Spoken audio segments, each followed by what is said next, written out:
আসসালামু আলাইকুম, স্বাগতম জানাচ্ছি বিবিসি নিউজ আন্তর্জাতিক সংবাদে। শুরুতেই সংবাদ শিরোনাম, এরপর বিস্তারিত। ভেনিজুয়েলার সাথে যুদ্ধ নয়, এই লড়াই মাদক চক্রের বিরুদ্ধে, ট্রাম্প। ভেনিজুয়েলা, গাজা ও দ্বিপক্ষীয় সম্পর্ক ইস্যুতে ট্রাম্প এরদোয়ানের ফোনালাপ। ইরানে অশান্তির পেছনে মোসাদের হাত।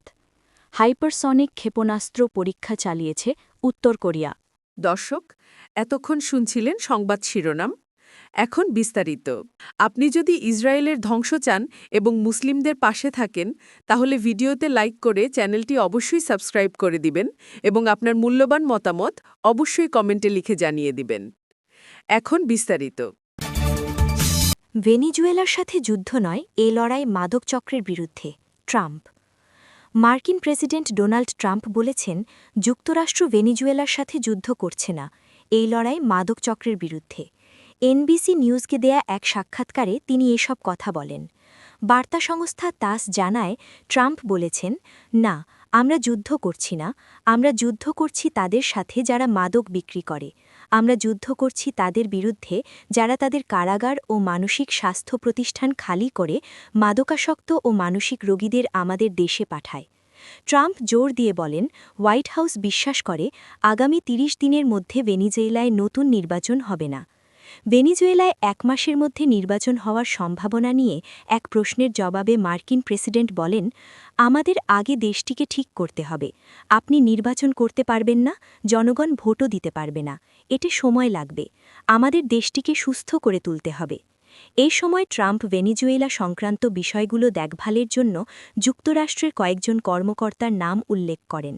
তাদের মধ্যে রয়েছেন পররাষ্ট্রমন্ত্রী মার্কো রুবিও, প্রতিরক্ষামন্ত্রী পিট হেগসেথ, হোয়াইট হাউসের deputy chief of staff Stephen Miller এবং ভাইস প্রেসিডেন্ট জেডি ভ্যান্স।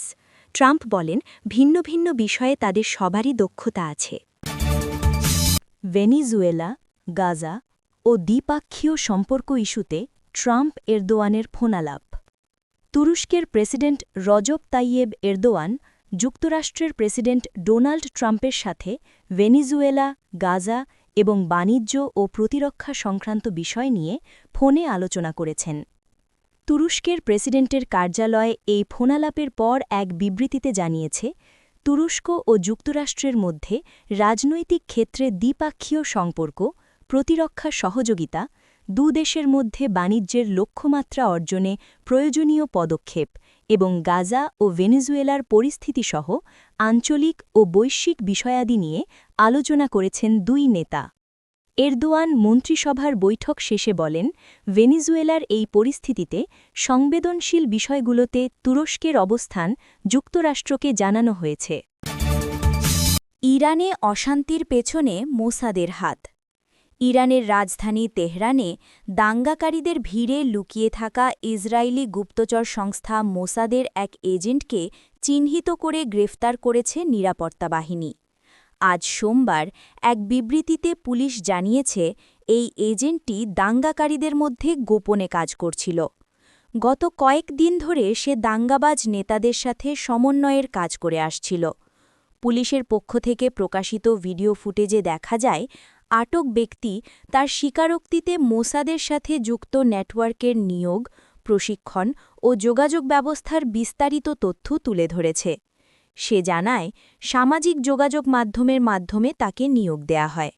একটি জার্মানি ভিত্তিক সংস্থার মাধ্যমে তার সাথে প্রথম যোগাযোগ স্থাপন করা হয় এবং পরে তাকে বিভিন্ন দায়িত্ব দেয়া হয়, যা সরাসরি মোসাদের সাথে সম্পর্কিত ছিল। আটক এজেন্ট জানায়, ইনস্টাগ্রাম এবং টেলিগ্রামে লোকজনদের সক্রিয়তা ও লাইক দেখে চিহ্নিত করা হতো। তাদের বলা হতো যে কোনো কাজ করলে সাহায্য দেবে। তাকে নির্দেশ দেয়া হয়েছে কোন সরঞ্জাম কিনতে হবে এবং কিভাবে তৈরি করতে হবে। এরপর বাজারে গিয়ে স্লোগান দিতে ভিডিও রেকর্ড করে তার হ্যান্ডলারদের পাঠাতে বলা হয়, কিন্তু পরে বলা হয়েছে আর বাজারে যাওয়ার দরকার নেই। সে আরও বলেছে, তার হ্যান্ডলাররা মোবাইল ফোন দিয়ে তাকে নজরদারি করত। সব প্রশিক্ষণ ফোন কল এবং মেসেজে হয়েছে। ফোনের সিগন্যাল দিয়ে তার অবস্থান ট্র্যাক করা হতো। তার ভাষায়, আমি এখন সবকিছু জেনে গেছি। তারা আমার মতো একজনকে খুঁজছিল। হাইপারসনিক ক্ষেপণাস্ত্র পরীক্ষা চালিয়েছে উত্তর কোরিয়া। উত্তর কোরিয়ার নেতা কিম জং উন পিয়ংইয়ংয়ের পরমাণু বাহিনীকে যুদ্ধের জন্য প্রস্তুত করার জন্য অত্যাধুনিক হাইপারসনিক ক্ষেপণাস্ত্রের উৎক্ষেপণ পরীক্ষা তদারকি করেছেন। রাষ্ট্রীয় গণমাধ্যম আজ সোমবার এ তথ্য জানিয়েছে। এতে আরও বলা হয়েছে, ভূ-রাজনৈতিক সংকট এই পরীক্ষা আরও তাৎপর্যপূর্ণ করে তুলেছে, যা স্পষ্টভাবে এই সপ্তাহান্তে ভেনেজুয়েলায় যুক্তরাষ্ট্রের হামলার প্রতি ইঙ্গিত করেছে। সিউল ও টোকিও রোববার জানিয়েছে তারা পিয়ংইয়ংয়ের কাছাকাছি থেকে দুটি ব্যালিস্টিক ক্ষেপণাস্ত্রের উৎক্ষেপণ শনাক্ত করেছে।